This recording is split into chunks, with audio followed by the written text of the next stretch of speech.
హార్దిక్ పాండ్యా టీమిండియాకు most valuable pace all rounder. అయితే కొంతకాలంగా పాండ్యా ట్రోలింగ్ మెటీరియల్ అవుతున్నాడు. అవతలి ఎండ్లోని ప్లేయర్ల వ్యక్తిగత మైల్ స్టోన్స్ ను పట్టించుకోడని, వచ్చి రాగానే బాధేస్తూ సహచరులు హాఫ్ సెంచరీ కొట్టకుండా అడ్డుపడతాడనే విమర్శలు ఎదుర్కొంటున్నాడు.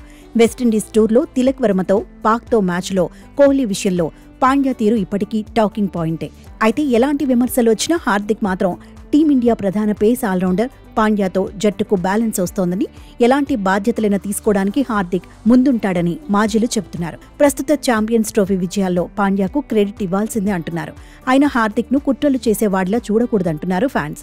టీం విజయమే అతడి టార్గెట్ అని గుర్తించాలంటున్నారు. అగ్రెసివ్ గా ఉండటం పాండ్యా స్టైల్ అంటున్నారు. అటు బ్యాట్తోనూ ఇటు బంతితోనూ విలువైన ఆటగాడిగా నిలుస్తున్నాడని గుర్తు చేస్తున్నారు.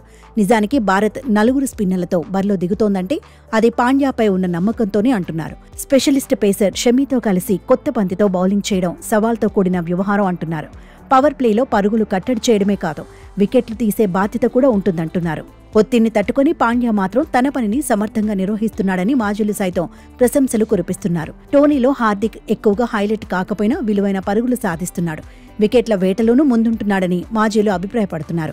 ఆస్ట్రేలియాతో కీలకమైన సెమీస్లో పాండ్యా అద్భుతంగా రాణించాడు. 5.3 ఓవర్లలో 40 పరుగులు ఇచ్చి 1 వికెట్ తీశాడు. చేజింగ్లో కోహ్లీ, శ్రేయస్ అయ్యర్, రాహుల్ మెరిసినా పాండ్యా సాధించిన పరుగులు కీలకమైనవే. ఆఖర్లో ఒత్తిడి లేకుండా కీలక సమయంలో బ్యాక్ టు బ్యాక్ సిక్సర్లు బాదాడు. జంపా బౌలింగ్లో ఫియర్లెస్ క్రికెట్ ఆడాడు. పాండ్యా అవుటైనా తర్వాతి బ్యాటర్స్పై ఒత్తిడి లేకుండా చేశాడు. ఆస్ట్రేలియాపైనే కాదు, పాకిస్తాన్తో మ్యాచ్లోనూ హిట్ అయ్యాడు. కీలకమైన 2 వికెట్లు తీశాడు. న్యూజిలాండ్పై ఆల్రౌండ్ షోతో ఆకట్టుకున్నాడు. సవాల్ విసిరిన పిచ్పై 45 పరుగులు సాధించాడు.